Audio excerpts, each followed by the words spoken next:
My brother's wife looked me up and down the moment I walked into the venue and said, loud enough for the table next to us to hear, "The caterer's entrance is around back." I didn't say anything.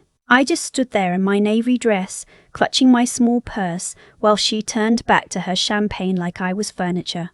That was the night. Everything changed. But to understand why that moment mattered so much, you have to understand where I came from. I grew up in Dayton, Ohio, in a house where love was conditional and comparison was the native language. My parents had 2 kids, my brother Kevin and me. Kevin was the kind of kid adults pointed at and said, "That one's going somewhere." Varsity soccer, honor roll, the kind of smile that made teachers forgive him for anything. And me? I was quiet. I read too much. I asked too many questions that made people uncomfortable. My mum used to say I had a lot of energy that needed direction. What she meant was that I didn't fit the picture. Kevin got a car for his 16th birthday. I got a part-time job at the dry cleaner 2 blocks from our house. My parents said it would build character. I used to fold other people's expensive clothes on Saturday mornings and think about what I was going to do when I got out of that town. I was 12 when I first learned what a stock was. Not from school, not from my parents, from a library book I found in the back corner of the Dayton Metro Library while I was waiting for my mum to finish her errands. The concept wrecked my brain in the best way. The idea that a piece of paper, or really just a number on a screen, could represent ownership in something real. That money could work while you slept. I checked out every book they had on investing. The librarian, Mrs. Chow, used to set books aside for me when new ones came in. She was the first adult who ever treated my curiosity like a gift instead of a problem. By the time I was 15, I had a savings account with $400 I'd earned from the dry cleaner and 2 summers of babysitting. I convinced my dad to open a custodial brokerage account for me. He thought it was a phase. He signed the paperwork at the kitchen table without looking up from the football game. I bought 3 shares of a company I'd been reading about for months. I didn't tell anyone at school. I knew how that would go. I left Dayton the week after high school graduation with a partial scholarship to Ohio State and a clear plan. I studied finance, worked 20 hours a week, ate a lot of ramen, called home on Sundays and listened to my mum tell me about Kevin's new apartment in Chicago and his job at the consulting firm and how proud they were. I graduated in 3 years, not because I was showing off, because I couldn't afford a 4th year and I'd already taken every credit I needed. I moved to Columbus and got a job as a junior analyst at a small asset management firm. The salary was modest, the education was not. I spent 5 years learning everything I could. I watched senior fund managers make decisions. I read filings on my lunch break. I woke up at 5 in the morning to check Asian markets. My colleagues thought I was intense. They weren't wrong. At 28, I left to start my own thing. Not a fund, not yet. A financial advisory practice focused on women and first-generation wealth builders, people who had money they didn't know what to do with, or who were making decent salaries for the first time in their families and felt completely lost. I knew exactly what that felt like. I charged flat fees, no commissions, no conflicted incentives. Word spread slowly, then faster. By 31, I managed assets for a small but loyal client base. By 33, I had a team of 4 and an office in a WeWork in Columbus's Short North neighborhood. I wasn't rich, but I was building something real, and I was doing it on my own terms. My family didn't know the details. When they asked what I did, I said, "Financial planning." My mum's eyes would glaze over. Kevin would nod like he was humoring me. My dad once asked if I worked for a bank. I said no. He went back to his drink. It wasn't bitterness that kept me quiet about my work. It was self-preservation. I'd learned early that sharing good news with people who were primed to minimize it only made me feel worse, so I stopped. Kevin got married when I was 32. His wife's name is Amber. She went to Loyola, works in PR, and has the kind of personality that is extremely charming to people she considers useful and completely transparent to anyone she doesn't. The first time Kevin brought her home for Thanksgiving, she asked me what neighborhood I lived in, and when I told her, she said, "Oh, that's cute." I smiled and passed the green bean casserole. The wedding was in Lake Geneva, Wisconsin, a Saturday in September, tent on a private property, string lights over the lake. My parents had talked about it for months like it was the social event of the century. My mum bought a dress in July. Kevin flew home twice to help with logistics. I was invited, but not included. No bridesmaid ask, no +1, no role in anything. I found out the ceremony start time from the wedding website. I showed up alone. Sat in the 5th row on the groom's side. Watched my parents cry and beam from the front row like they were accepting an Oscar. At the reception, I found my place card at a table near the back, table 12, next to the kitchen doors. The other guests at my table were a distant cousin of Amber's, 2 of Kevin's college friends who didn't remember me, and an elderly great-uncle who fell asleep before dinner was served. I ate my salmon and drank my water and watched my family dance like I was watching a movie from another room. That was 3 years before the night everything changed. The thing about building something slowly is that you don't always notice how far you've come until you look back. By the time I was 35, my practice had grown into something I had to be careful not to jinx by saying out loud. I had 19 employees. I'd moved into real office space. I'd been written up in Columbus Monthly and then in a national trade publication, and a regional business journal had named me to their 40 under 40 list. I'd started doing speaking engagements at financial conferences, which led to more clients, which led to a partnership discussion with a private equity group out of Cincinnati that I was still turning over in my head. More than the numbers, I had built something that mattered to me. I had clients who called me on their daughter's college acceptance day, who texted me when they paid off their last credit card, who sent me Christmas cards. I had employees who turned down higher-paying jobs to stay because they believed in what we were doing. I didn't talk about any of this at home. My mum's question every Sunday was still, "Are you seeing anyone?" My dad's was still, "How's business?" in a tone that assumed the answer was fine, I guess. Kevin and Amber had moved to Cincinnati by then, and we occasionally ended up at the same family events. She always found a way to make me feel like a guest at my own life. At Easter dinner the year before, she'd loudly speculated in front of everyone about whether I'd ever settle down, and then laughed like she'd said something kind. I had stopped expecting anything different from them. What I hadn't expected was the Hargrove event. The Hargrove Foundation Gala was a big deal in the Midwest financial world. Annual black tie held at the Hilton Cincinnati Netherland Plaza, one of those buildings that makes you feel like you accidentally walked into 1932. The foundation raised money for financial literacy programs in underserved communities, which was the kind of cause I'd quietly supported for years. I'd been invited to attend as a featured speaker, then invited back the following year as a presenter, and then, this past year, asked to join the foundation's advisory board. My firm was the event's primary sponsor. My name was listed on the program, on the event website, and on the welcome banner in the lobby. I did not tell my family I would be there. Kevin and Amber attended because Kevin had recently taken a job as a director of business development at a company whose CEO was on the foundation board. It was a networking event for him. He mentioned it to my parents mentioned it in passing at Sunday dinner 3 weeks before, and I just nodded and said, "That's nice." I arrived early to meet with the event coordinator and run through the evening's schedule. I was in a deep green velvet dress that I'd bought specifically for the occasion. My hair was up. I felt, for the first time in a long time, completely like myself. The guests started arriving around 7. I was near the registration table when I saw Kevin across the lobby. He spotted me at the same moment.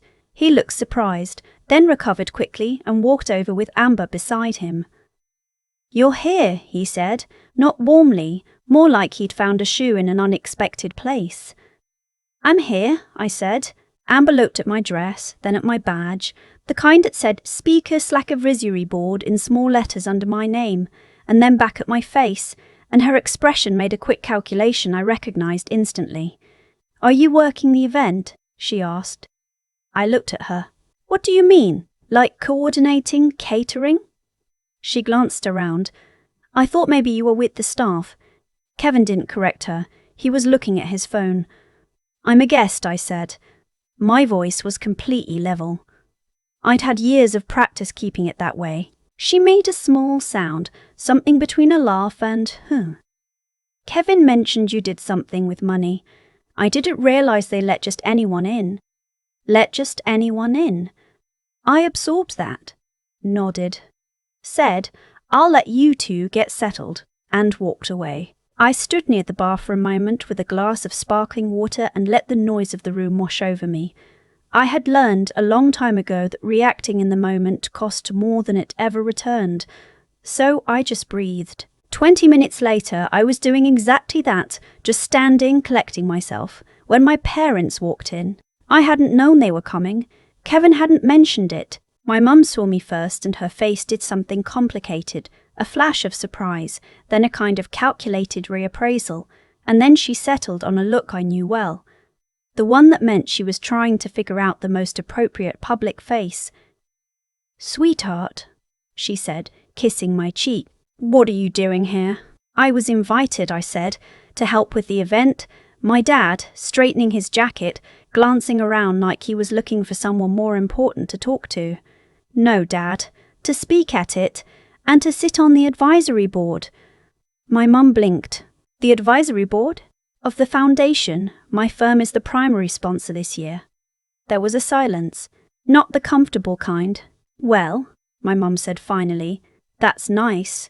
And then she spotted someone across the room she knew from church and excused herself, and my dad followed, and I was alone again. I made my way to my table, table 2, near the front, and sat down. A few of my colleagues were there. My office manager, Petra, caught my eye across the centerpiece and mouthed, "You okay?" I nodded. She'd seen me deal with harder rooms. Dinner was served at 8. I was mid-conversation with a portfolio manager from Cleveland when I heard Amber's voice behind me, louder than necessary. "I just don't understand why she's at this table," she was saying to someone. "She must know someone." "I think she works here," the other voice said. No, she's a guest. Kevin said she does some kind of budgeting thing, like helping people make spreadsheets." I didn't turn around. I picked up my fork. "Some people just show up to these things," Amber continued. "It's not like they check credentials at the door." The portfolio manager from Cleveland was watching my face. He was polite enough not to say anything. I changed the subject. We talked about municipal bonds for 6 minutes, and I focused on every word with an intensity usually reserved for depositions. Then the program started. The foundation's executive director, a woman named Helen Casper, took the stage first. She thanked sponsors. She listed the programs they'd funded. She talked about impact, and then she said, "Our primary sponsor this year is a firm I have personally watched grow from a small practice in Columbus into one of the most respected independent financial advisory firms in the Midwest. The founder built this organization from the ground up with a clear mission to make sophisticated financial guidance accessible to people who need it most. I'm proud to introduce her as a new member of our advisory board." I stood up when Helen said my name. I walked to the stage. I shook her hand. I stood at the podium and looked out at 300 people in black tie, and I said what I'd prepared to say, which was about where I'd started and what I believed and what I hoped the foundation could help build. I didn't look at my family's table. I didn't need to. When I stepped down, the applause was what it was. Generous, warm, the kind that means something in a room full of people who understand what you've built. I walked back to my seat and Petra was smiling so wide she looked like she was about to cry. I picked up my water glass and I took a sip and I thought, okay, what happened after was not something I engineered. I want to be clear about that, because the version of this story where I planned a dramatic reveal is not the true one. What happened was much simpler and much stranger. The market happened. During the cocktail hour following dinner, one of the foundation's major donors, a man named Gerald Whitmore who had been on the board for 12 years and whose family had made their money in commercial real estate before pivoting into private equity, came to find me specifically. He'd read the piece about my firm in the trade publication. He had questions about his family office's asset allocation. He wanted to talk. We talked for 25 minutes. He was direct, intelligent, and exactly the kind of client who makes work feel like the thing you were made to do. He asked me a question about portfolio rebalancing frequency that most people in the room couldn't have answered, and I answered it, and he nodded slowly and said, "You know, I've been looking for someone like you for about 3 years." We were still talking when Kevin walked up. He'd been looking for his key card or his drink or something. His body language was vague, searching. He registered Gerald before he registered me, because Gerald was the kind of person Kevin's new job required him to recognize. He switched on his professional smile. "Gerald Whitmore," Kevin said, extending his hand. "Kevin, we met briefly at the Meridian Group dinner in February. I'm with Kellner Strategic, just joined the team last fall." Gerald shook his hand politely and then looked back at me. "Have you two met?" Kevin asked, glancing between us. This is. He paused in a way that felt, even to him, wrong. "This is my sister." Gerald looked at him with a mildness that I recognized as the particular patience of extremely successful people with people who are trying very hard. "Your sister," he said, "has been advising my family office for the last half hour, and I'm fairly certain I'm about to write her firm a very significant check." He looked at me. "We'll follow up next week," I said yes. We exchanged cards. Kevin stood there. His mouth opened and closed once, and then he found something to say that wasn't quite a sentence, and he moved away. I did not watch him go. I found my parents near the dessert table 20 minutes later. My dad was eating a piece of chocolate torte, and my mum was talking to a woman about grandchildren. I waited until there was a pause. "How are you two doing?" I asked. My mum looked at me with an expression I hadn't seen from her before. It was close to uncertain. "We didn't realize," she said. "We didn't know the event was, that you were." Kevin never mentioned. He didn't know either, I said. "I don't talk about work much at home, you know that. But this is."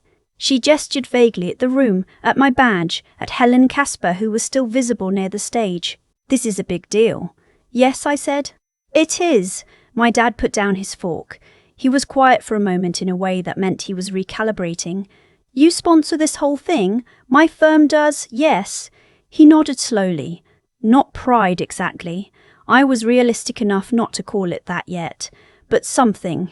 Recognition, maybe. The first time in my life I'd seen him look at me and look a second time. We stood in that space for a moment, the three of us, and I thought about 12-year-old me in the back corner of the Dayton Metro Library, crouched over a book about compound interest, trying to understand how anything in the world actually worked.